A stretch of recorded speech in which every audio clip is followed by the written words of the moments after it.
तो इधर हरी झंडी मिल गई, उधर पूरे मामले पर राजनीति भी शुरू हो गई है और इसी पर बातचीत करने के लिए बेहद खास मेहमान इस वक्त हमारे कार्यक्रम का हिस्सा बन चुके हैं। बीजेपी जहां दिल खोलकर इसका स्वागत कर रही है। हरदीप पुरी जी, केंद्रीय मंत्री, इस वक्त हमारे साथ मौजूद हैं। बहुत स्वागत है हरदीप जी आपका। और मेरा पहला सवाल आपसे यही है, कांग्रेस की प्रवक्ता रणदीप सुरजेवाला को आपने सुना, उन्होंने कहा कि तुगलक जैसा व्यवहार कर रही है मोदी सरकार और सिर्फ संसद भवन पर उनका नाम लिख दिया जाए, ये सारी तैयारी उसी को लेकर है। मैं सिर्फ रणदीप सुरजेवाला जी से एक सवाल पूछना चाहूंगा कि 2012 में जब उनके सांसद जयराम रमेश जी ने बात की थी और एक इंटरव्यू में मैं कहा था हिंदू अखबार में कि this current parliament is inadequate, it is not functional, तो did he have Tughlaq in mind at that stage? और जब मीरा कुमार जी जब ऑनरेबल स्पीकर थी 2012 में एंड उनके जो सचिव या ओएसडी थे, उन्होंने अर्बन डेवलपमेंट मंत्रालय के सचिव को एक पत्र लिखा था और कहा था कि जो कारण दिए थे, उन्होंने रीजंस दिए क्यों नई पार्लियामेंट बनाई जानी चाहिए। ये 2012 की बात है जब doctor Manmohan Singh prime minister थे। क्या वो तुगलक क्या सोच रहे थे? ये पता नहीं कहां से ये लोग इतिहास पढ़ के आते हैं। मैं जब नया मंत्री बना था, मंत्रिमंडल में शामिल हुआ था 2017 में, और मेरी जो पहली मीटिंग हुई थी, उस मीटिंग के दौरान सुमित्रा महाजन जी ने मुझे एक्वेंट किया, मुझे बताया गया कि कितने पिछले 10 सालों से ये मांग आ रही है कि एग्जिस्टिंग पार्लियामेंट इंफ्रास्ट्रक्चर इनएडिक्वेट है। और मैं आपके माध्यम से ये भी सुरजेवाला जी और बाकियों को बताना चाहूंगा कि देखिए 2025 तक तो लिमिटेशन है, फ्रीज है जी नंबर ऑफ एमपीज पे, पर 2025 में जब लिफ्ट होगी and the number of MPs in the Lok Sabha goes up from 550 or so to 750, where is the space? Building is already in a very advanced stage of disrepair. Air conditioning और बाकी जो वहां पे काम हुआ है, वो बिल्डिंग टूट रही है अंदर से और ऑलरेडी ये सेस्मिक जोन 4 में है।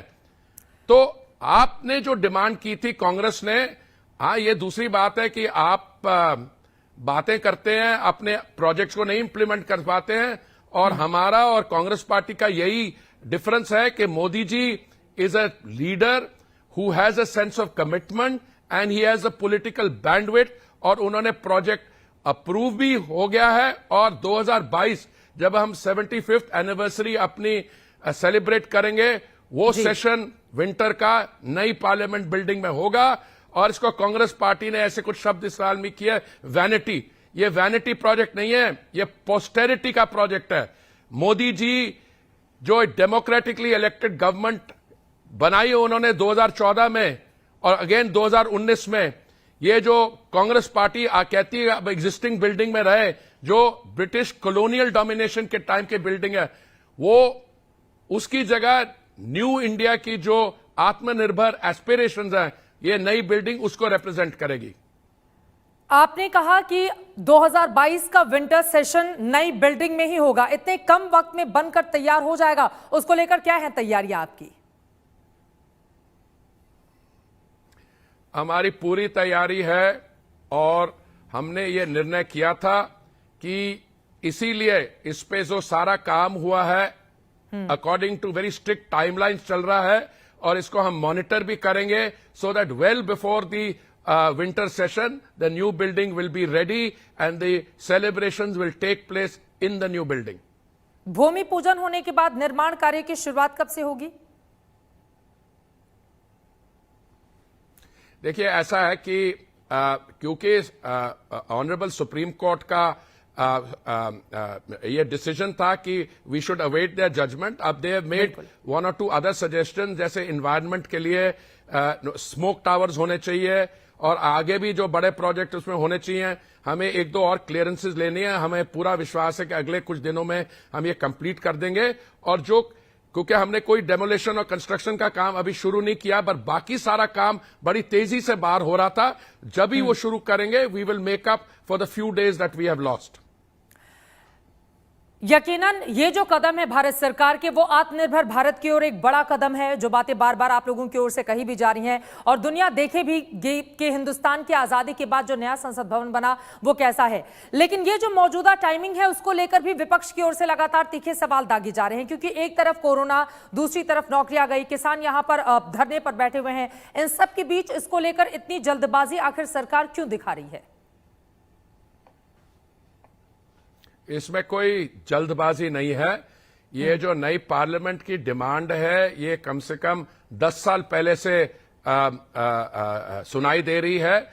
और जब इस पर निर्णय लिया गया था वो कोविड उस समय महामारी उस समय अराइव नहीं की थी, पर इसका मतलब ये नहीं है कि कोविड महामारी का हम सामना कर रहे हैं, इस चैलेंज को फेस कर रहे हैं, अब बाकी काम रुक जाएंगे।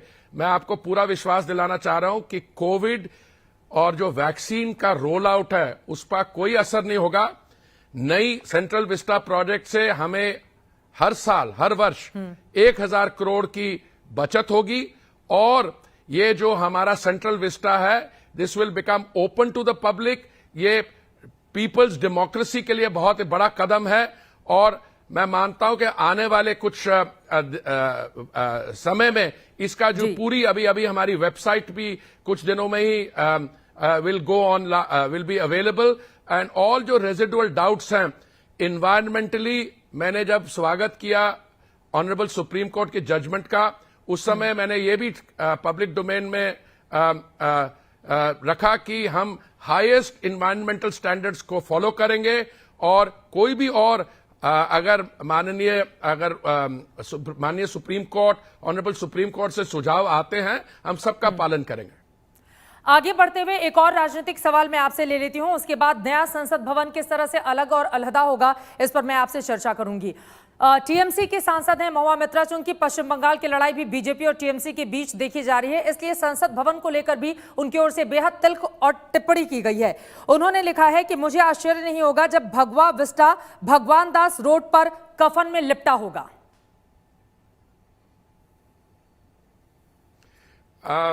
देखिए, मुझे पता नहीं कभी उन्होंने ये स्टेटमेंट किया और कैसे किया। I don't want to dignify this with a comment. ठीक है, अब आगे बढ़ते हुए मैं आपसे जान लेती हूं, क्योंकि बार बार कहा जा रहा है कि 100 साल हो चुके हैं पुराने संसद भवन को, मौजूदा वक्त की मांग के लिहाज से इस नए संसद भवन का निर्माण कराया जा रहा है। और खुद कांग्रेस पार्टी के कई सांसदों की ओर से भी इस तरह की बातें कही गई थी, लेकिन चूंकि मोदी सरकार इसको लेकर आगे बढ़ रही है इस वजह से कांग्रेस पार्टी को दिक्कत हो रही है। अब हमारे दर्शकों को आप बताइए कि राजधानी दिल्ली में वो कौन कौन से हिस्से होंगे खासतौर से संसद भवन के आसपास। आपने कहा कि तमाम ऐसी बिल्डिंग होगी जिसको गिराया जाएगा, और भी कई अहम जानकारी दी, तो इसको लेकर और विस्तार से हमारे दर्शकों को क्या बताना चाहेंगे? पुरानी संसद में नई संसद में सबसे बड़ा फर्क क्या रहने वाला है? पहले तो मैं आपको मैं ये सबमिट कर दूं कि ये जो विरोध की बात की जा रही है ये कोई सोच समझ के साथ नहीं की जा रही। पहले इन्होंने हमारे जो बहादुर सैनिक हैं उन पे सवाल उठाए जब उन्होंने देश की सुरक्षा पे बहादुरी दिखाई। फिर हमारे जो साइंटिस्ट हैं उनकी कंट्रीब्यूशन को क्वेश्चन किया, और अब ये सेंट्रल विस्टा को मिसप्लेस प्रायोरिटी बता रहे हैं, जो खुद ही इनकी डिमांड थी। इनके खुद ही लोगों ने डिमांड कर रहे हैं कम से कम 2012 के तक से, तो मैंने आपको एविडेंस दिया। देखिए, नई संसद बिल्डिंग जो है it will blend perfectly with the old one.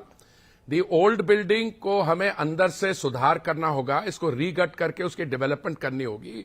और नई बिल्डिंग में हर एक सांसद के पास बैठने की जगह होगी जहां पे कुछ उनको असिस्टेंस मिल सके, उनके जो रिसर्च लोग हैं बैठ सके, बाकी कॉन्फ्रेंस फैसिलिटीज होंगी। और एक वाकई में ही 21st सेंचुरी में वर्ल्ड्स लार्जेस्ट डेमोक्रेसी, और मैं तो समझता हूं India is not only the world's largest democracy, it is also one of the oldest democracy. हमारे यहां जो 300 वर्ष बिफोर क्राइस्ट ग्रीक ट्रैवलर्स आए थे उनके बयान पढ़िए, इंडिका में मेगेस्थनीज जो आए थे। सो हमारे यहां we are a very rich democratic tradition. We are one of the oldest democracies and we are the largest democracy. So we will have a celebration, the temple of democracy जो बनने जा रही है नई building, उसके साथ पुरानी building को भी रीगट करके उसकी यूज होगी। Institute for parliamentary and democratic studies, हमारे जो यूथ हैं उनको एक्सेस मिलेगी पार्लियामेंट्री प्रैक्टिसेस में, और इस पे चर्चा हो रही है और बढ़िया सा एक प्लान अनवेल किया जाएगा। साथ साथ में एक एग्जीक्यूटिव एनक्लेव बनेगा, उसके साथ में सारी जो अभी भारत की सरकार के जो आप वो देखिए सारे शहर में बिखरे पड़े हैं।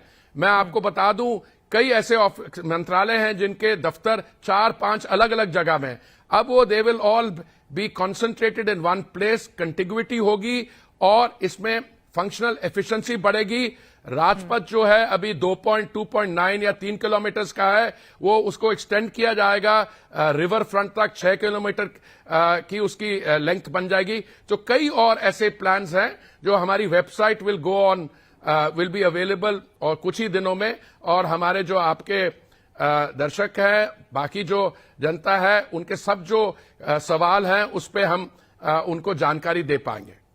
एक महत्वपूर्ण बात आपने कही है पुरानी संसद को लेकर कि उसको रिकट किया जाएगा और फिर उसको नए रूप में सामने रखा जाएगा। चूंकि पुरानी संसद 1921 में उसका निर्माण कार्य शुरू हुआ था, 6 साल लगे थे और जनवरी 2027 में उसका उद्घाटन हुआ था।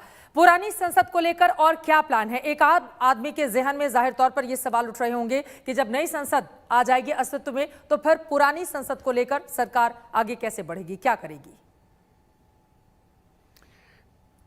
देखिए इस स्टेज पे तो ये सब जो सुझाव हैं they are in the form of proposals, पर जैसे ही नई संसद का काम एक मैच्योर लेवल पर पहुंच जाएगा, साथ साथ में ही हम इसकी रीगटिंग के लिए, बाकी काम के लिए और क्या प्रिसाइज पर्पसेस है उस पे भी निर्णय लिए जाएंगे। मैं आपको और भी बता दूं कि नॉर्थ और साउथ ब्लॉक जो है विचार अभी तो हमारे नागरिक जो हैं वहां पे नहीं पहुंचे। This will become a museum. एक होगा 1857 तक का, दूसरा इतिहास 1857 से लेकर आज तक का, और ये जो सारा this will be open to the public. So public spaces जो हैं सेंट्रल विस्टा प्रोजेक्ट के बनने से बहुत एक्सपेंशन आएगी इनमें।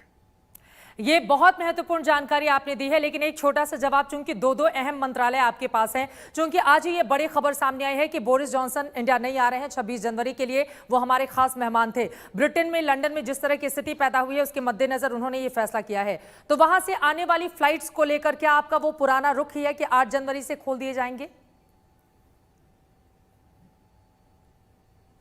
देखिए हमने ये फैसला किया था कि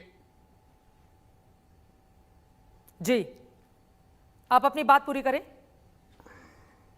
हमने ये फैसला किया था कि 7 जनवरी से लेके लिमिटेड फ्लाइट शुरू की जाएंगी।